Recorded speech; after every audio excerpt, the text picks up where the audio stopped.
સુરત જિલ્લામાં તસ્કરોનો આતંક યથાવત. મંદિર અને બેંક બાદ હવે પોસ્ટ ઓફિસને નિશાન બનાવ્યું. બારડોલીના મઢી ગામ ખાતે આવેલી પોસ્ટ ઓફિસમાં કરી ચોરી.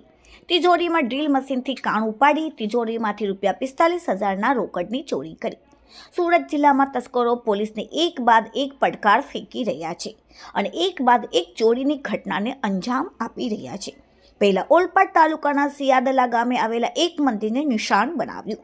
ત્યારબાદ કિમ 4 રસ્તા ખાતે આવેલી યુનિયન બેંકમાં ગ્રાહકોના લોકર તોડી 1 કરોડથી વધુની ચોરી અને હવે પોસ્ટ ઓફિસને નિશાન બનાવી છે.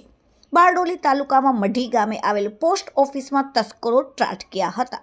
પોસ્ટ ઓફિસના પાછળના ભાગે આવેલા દરવાજાને તોડી તસ્કરો પોસ્ટ ઓફિસમાં પ્રવેશ્યા અને ત્યારબાદ સરકારી તિજોરીને ડ્રીલ મશીન વડે ડ્રીલ કરી તિજોરી ખોલી હતી અને અંદર મૂકેલા ₹45,000થી વધુની રકમ લઈને ફરાર થઈ ગયા. કિમ 4 રસ્તા ખાતેથી થયેલી ચોરીનો ભેદ હજુ ઉકેલાયો નથી તો જિલ્લા પોલીસની 11 જેટલી ટીમો ચોરને પકડવા માટે કામે લાગી છે.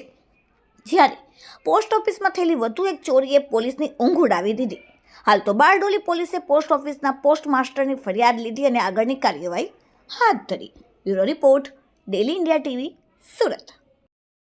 18/12/2024 સાંજના 18:00 19/12/2024 સવારના 7:45 દરમિયાન કોઈ અજાણ્યા ઇસમો મઢી પોસ્ટ ઓફિસમાં આવેલ પોસ્ટ ઓફિસમાંથી ₹45,328 ચોરી કરી નાસી ગયેલ છે.